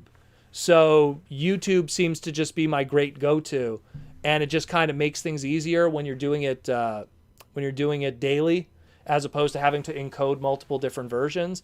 Like the toy Armada that I'm doing with Aaron, it'll have a YouTube equivalency and a MP3 equivalency. But even then, I would suggest the YouTube equivalency because it's going to have visuals, you know. So we used to have an MP3 format, but as the time progresses, we noticed that a lot less people were listening to it and a lot more people were listening to the YouTube version.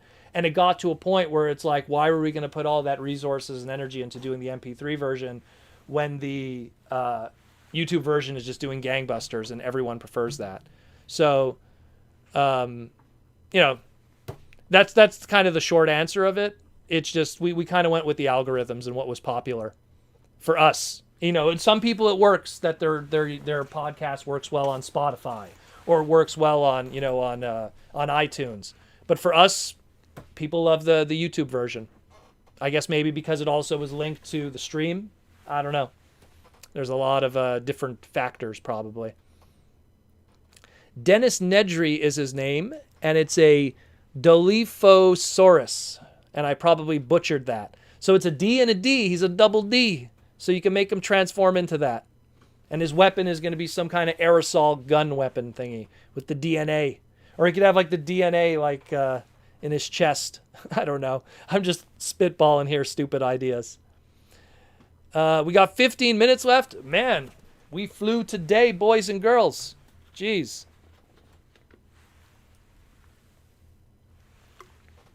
That's the short answer. JR, again, this time with 125 Filipino pesos? What is it called, your money? Dollars? Pesos? But 125 of them. What are your tips for streamlining a collection, especially if space is an issue? Number one, and this is my father's advice, don't waste a wall. Do you know how deep these displays are? Okay. They are 3 feet deep. Okay. Look how many figures. You don't waste a wall. Put as much as you could, because like if you have a shelving that's this big that you bought from Walmart, you can only fit that much. You get a 3 feet deep wall. Do deep shelving. Customize. And this is not expensive. This isn't glass. This is plexiglass, but it's cheaper. And it's easier to clean, you know? And it doesn't reflect light as much. And it's not as dangerous if you accidentally lean on it or something, you know, and it breaks. And if I threw something at it, I just threw my phone at it. It didn't break, you know? Although I probably shouldn't have thrown my phone, you know? So, I mean, that's the first rule. Like, literally, deep shelving. Because my father, who's a die-cast car collector, when he first did his displays, he did them like a car is like, let's just use Hot Rod because he's a car. A car is like this wide, so he made his displays like this wide. And he, years later, went back and redid a whole wall because he regretted it. He was like, oh my God, like, why did I do it that way? You, like, right away cut off how much more figures, or in this case, cars, you could have on display. You know? So it's something that's the first piece of advice I would give. For sure. RIP phone.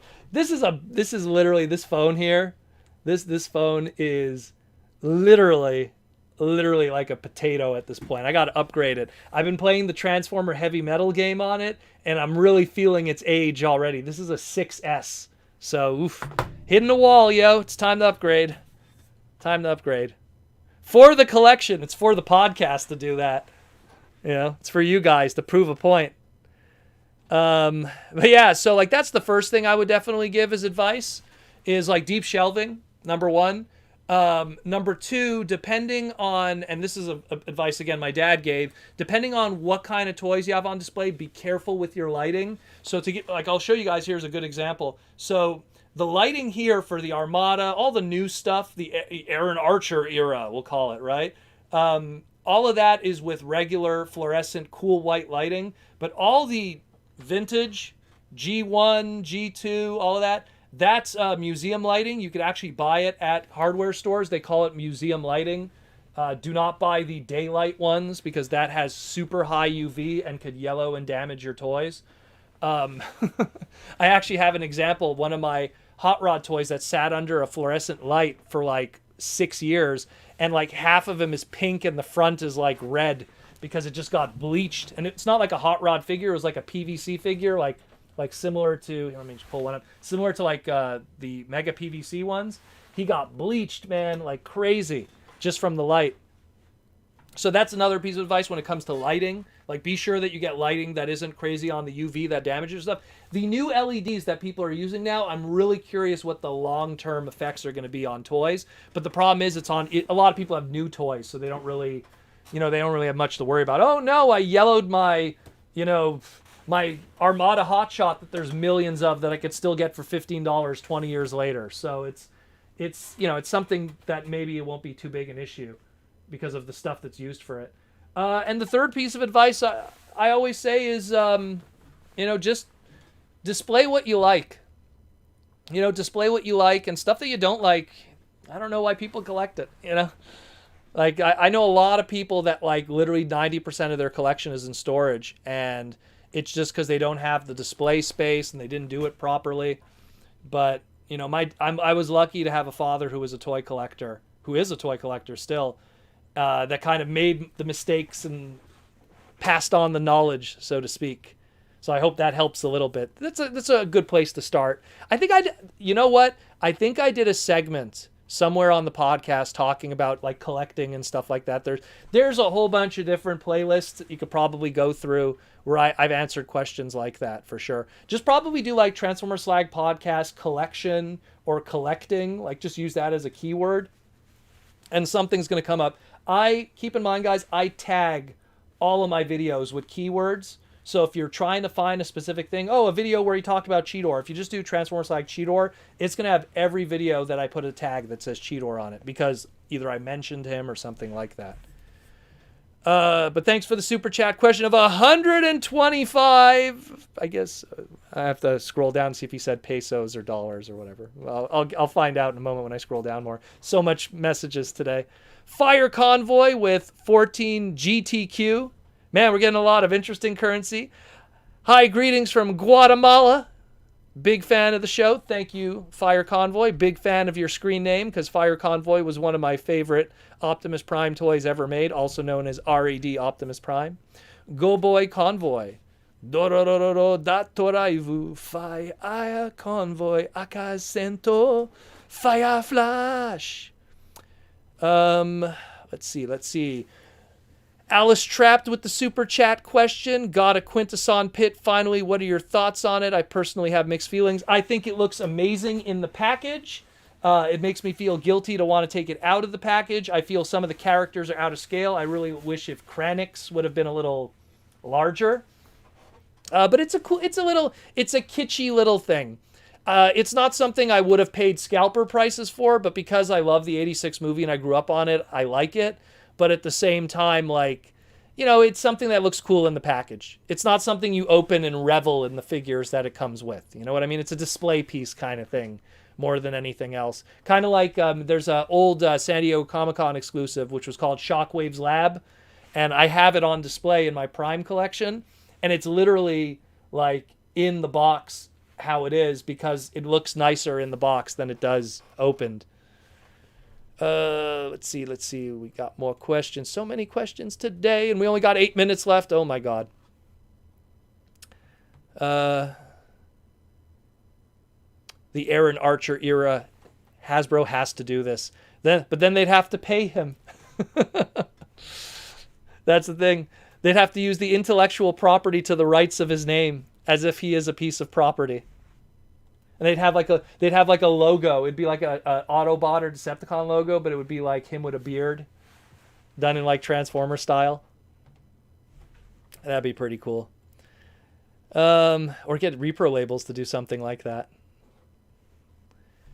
Let's see. So many questions. I have to back it up a little bit. Trying to see where JR. Yeah, it's Filipino pesos. There we go. Pesos. So I am now the proud owner of, I think, over 500 Filipino pesos. Thank you very much. Oh, man. I love that they do that, though, that they show the currencies, because that's cool, because then I get to know where it's coming from. you know, as opposed to like if they would have just auto converted it for me. That's still pretty cool. I dig that. Hey, Proto Man, do you still love dinosaurs? Well, who doesn't love dinosaurs? I think dinosaurs are cool. I just recently watched the second Lego movie for the first time. I remember I saw the first one in theaters, and the second one I just like never got around to it. And I finally saw it because it was on TV, and I was pretty digging that Rex dude had a whole bunch of Velociraptors as his minions. I was like, hey, that'd be pretty cool to have. And didn't he name them after like all the characters from Marvel or something? Like, what did he name? He named all not the Rexes, the Velociraptors. He named them after like something. There was a theme to all of them. Hey, bro, did you see the Black Widow movie? No, I didn't. Not yet. Marvel movies now, I'm not like, I'm not as excited to go run out and see them and everything. Like now I just kind of wait for an opportunity to watch them. I'll for sure see it at some point. I am interested to see it. I just haven't yet. It took me like forever to see Thor Ragnarok. Like I was like so behind on that one. Like I didn't see that one until literally before Infinity War came out. I was so behind on that. We got a super chat from Trevor Stastic. Are people running War for Cybertron the same ones running Cyberverse Studio Rescue Bots toys? Do they coordinate? Thanks for all you do. No, they have different crews and different people that work on different brands. Obviously, once in a while, you'll have guys that work on one that might individuals that might work on one that works on another, but it's actually separate teams. And Aaron's here who could even confirm that sometimes also individual figures are assigned to individual people too. So it's like the people who are working on Rescue Bots are not the people working on War for Cybertron. They're all different divisions and different groups. Especially when you get into the stuff that's based off of media, like stuff like Cyberverse. That's where something where like the designs are almost probably dictated by the show first and then the toys. Especially something like Cyberverse that seems very, very not tied into the toys and more tied to the show. Someone asked, how do you download the Transformers Heavy Metal game? Right now you can't legally in the Western world. Only in New Zealand and a few select regions you could download it. It's just because I used a backdoor method and I'm in contact with the guys of Heavy Metal trying to work something out in terms of promotion for the Western market. So stay tuned for that, needless to say. You're going to hear a lot of news about Heavy Metal through the podcast. But let's put it this way, even if you downloaded it right now, you wouldn't be seeing much. All you would be getting essentially is you'd be able to do the trial to practice the fighting in the game. And you would essentially be able to do your daily gifts that you get every day, like login bonuses, I guess is the best way to put it. So that's all you would pretty much have. And you'd walk around, you get to walk around with Bumblebee, check out stuff. But you're not missing much right now. It's still in the early beta stages and it's still pretty choppy. So stay tuned for that, so to speak. Princeton Phalanx wants to know, when is your next review? And is there a fourth wave of Kingdom? If you mean review, you mean toy review, I have no idea when. I have no idea when I've been super busy, super busy between all the other stuff I've been doing that I have no idea when I'll do another toy review. I did a toy review just because YouTube told me I had to do something on the Proto Retro channel, so I did one quickly. And it was almost like satire, if anything. So you could Google Proto Retro Wild Wheel and watch that craziness on the other channel. And is going to be there a fourth wave of Kingdom? Yes, there will be. There is a fourth wave of Kingdom coming. Kingdom Come. Yeah, stay tuned for that. It's going to have Waspinator and the crew and everyone on it. It's going to be pretty cool. Hey, Proto, what is your favorite Transformer comic series? Ooh. That's a tough one because I have a lot. I really liked Dreamwave's War Within Part 1. I really liked Simon Furman's Regeneration Transformers. I really liked the first half of the Dreamwave Armada comic. I love the last 25 issues of the Marvel G1 books. Ooh, there's a lot. Like, I had to pick one. Jeez. I don't know. I don't think I could pick one, but I'll just some of those, just to name for sure. Individual books, I really love Spotlight Trail Cutter, Spotlight Blur, Spotlight Shockwave was really good too. I'm trying to think of some others. There's a lot of really, really, really good books, and it's so hard to just like pick one. Really is. Really, really is. I'm trying to think of some manga ones, the the Micron Legend exclusive manga pack-in story with Stella and her Minicon trio. That's a really good read. It's been translated. And if it's not been translated, I'll track it down. I'll post it on my Discord for people. That's a really good one too. There's a lot. Like I like Transformers. Like I'm looking at my wall of books right now, and I'm just trying to remind myself. How could I forget Thomas Spicoli's Spicoli. His Transformers versus G.I. Joe series, that was amazing, and then his GoBots series was amazing too, which has a tie to Transformers. So those are really good. There's a lot of really good books. A lot of really, really good books. Spotlight Hoist reads like a Twilight Zone. That's another good one too, Spotlight Hoist. And what's cool with Spotlight Hoist is you got that free with the Hoist figure. Like that's a book too that's not tough to get because there's a lot of different versions of it kicking around. Because I think the Trail Cutter one too, it came with the Spotlight Trail Cutter figure. Stinkfist69, I'm out to see you later, Proto. Have a good weekend. Keep it thick. Well, Stinkfist69, you're not the only one because we're at the 2-hour mark, and I think we're done today. I'll answer one last question right at the bottom. Ryu, Ken, or Akuma? I'm going to go with Ken because I used to main Ken in Street Fighter 2. I started with Ryu, then used Guile, and then started maining Ken. Never used Akuma. He takes too much damage. He has a strong output, but he also takes too much damage. So Akuma not worth it, even with a Raging Demon. And that's it for everything, guys. I just want to say thanks everyone who came to the Transformer Slag Podcast YouTube live stream. If you want to support the podcast, again, we have the Patreon. It's down there. Patreon.com/Protoman. Help support the podcast. Let us know we're doing a good job. We're doing this crazy crap every day. Let us know that we're doing okay. We're doing okay. We're not screwing up too much. Calling Hot Rod Bumblebee, calling Bumblebee Starscream, calling Starscream RC, calling RC My Little Pony. I don't know. Let us know we're doing a good job in the craziness of the Transformer world. And we have one last question. What's for dinner? Do you want to know, actually? It's pretty awesome.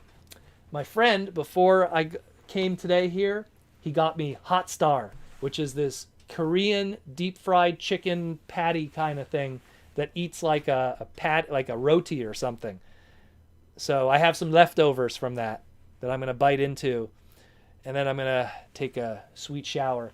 But we are done today, people. Once again, thank you everyone for coming. This would not exist if it isn't for you guys. Always be sure to like, comment, subscribe, all that stuff. Watch the segments, help support the podcast, and we'll keep doing what we do, and we do it hard. We do it hard. Like I always say. Like I always say. Roll out.